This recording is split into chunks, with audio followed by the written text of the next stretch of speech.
Aujourd'hui, on va parler des multifilaments, des cordages multifilaments précisément. Donc, qu'est-ce que c'est? C'est un cordage synthétique. Techniquement, c'est du polyuréthane essentiellement. Sur le monofilament, c'était du polyester. Voilà, pour les puristes. Le multifilament, c'est un cordage très complexe qui dispose d'énormément de fibres. Ça peut aller à un millier de fibres, de microfibres exactement. Et donc il y a une matrice, et c'est l'enveloppe qui va. C'est la qualité de l'enveloppe ou la matière utilisée pour l'enveloppe qui va procurer plus ou moins de confort, plus ou moins de résistance, plus ou moins d'effet, même si la prise d'effet n'est pas le critère, le point fort du cordage multifilament. Alors, pourquoi le multifilament? Parce que le monofilament est quand même un cordage plutôt éprouvant, plutôt agressif pour le corps, et tout le monde n'a pas besoin d'un cordage monofilament. Donc il y a beaucoup de gens qui cassent très très peu, donc le multifilament peut être une bonne solution pour eux.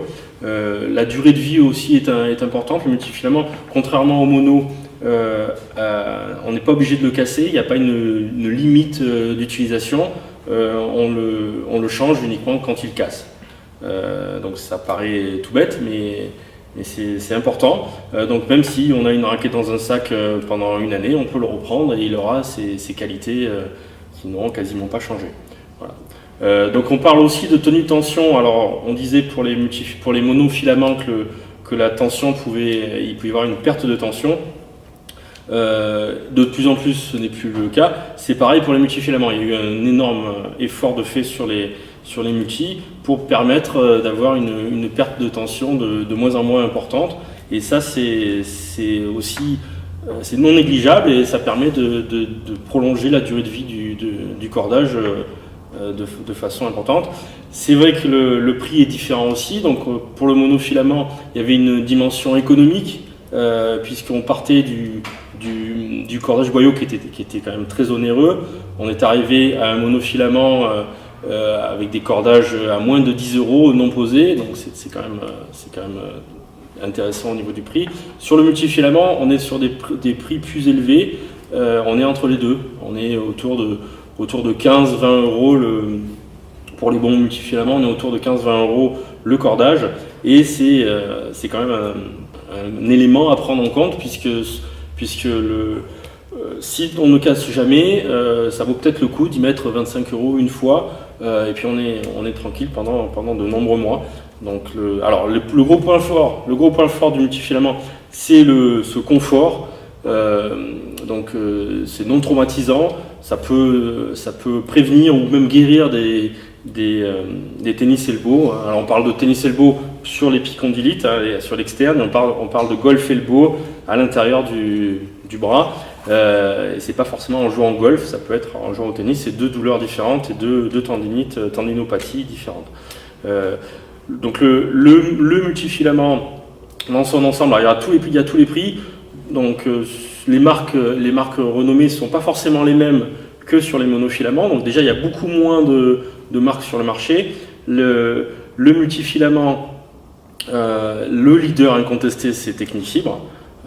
Ils ont la technologie. Alors c'est Cocorico, c'est des cordages français, mais c'est surtout une référence en la matière. Ils ont une gamme très complète de cordages, le meilleur étant le X1 qui s'apparente vraiment le plus au boyau, et qui a des sensations très proches de la matière naturelle.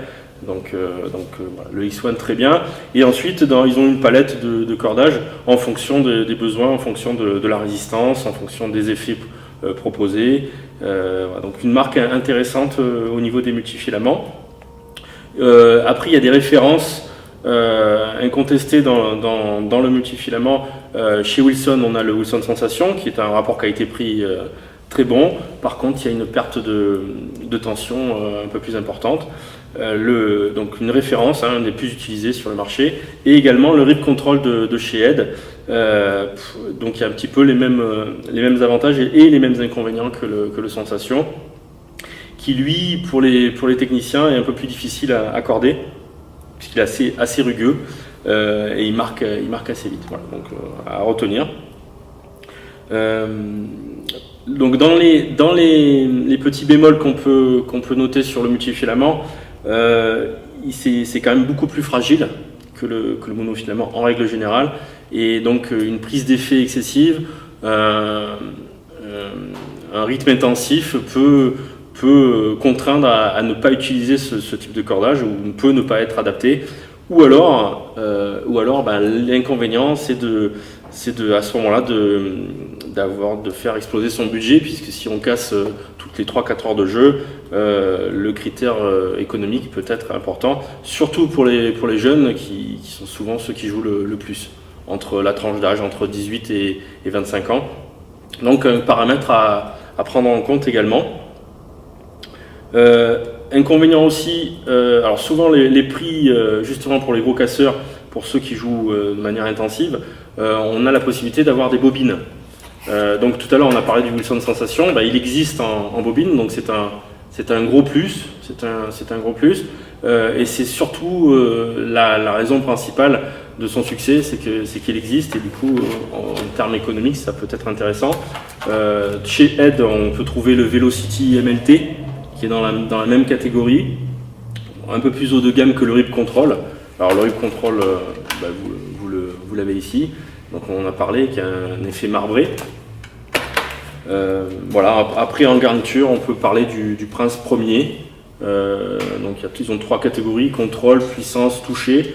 Celui-ci est dans la catégorie contrôle, mais c'est un excellent multifilament qui est méconnu aussi en France, mais très utilisé aux États-Unis, où le multifilament a beaucoup de fervents défenseurs. Voilà. Ensuite, on a parlé de tous les cordages Technifibres. On peut parler du Duramix, qui lui est un peu plus résistant. Donc c'est un des multifilaments les plus résistants, mais on parle à ce moment-là de simple ou double équipage. Ça fera l'objet d'une autre vidéo certainement. Et donc, on en a parlé tout à l'heure, le X1, un des meilleurs cordages du marché.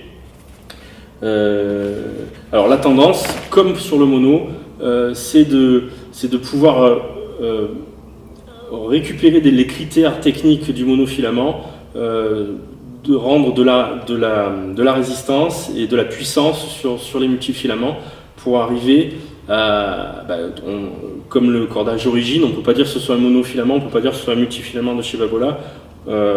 On arrive à un cordage hybride dans sa fibre, et là je pense que cette tendance-là va se développer de plus en plus pour arriver à une nouvelle famille de produits qui auront quasiment plus de défauts ou plus d'inconvénients, si ce n'est le prix, puisqu'il y a une recherche-développement importante sur ces cordages.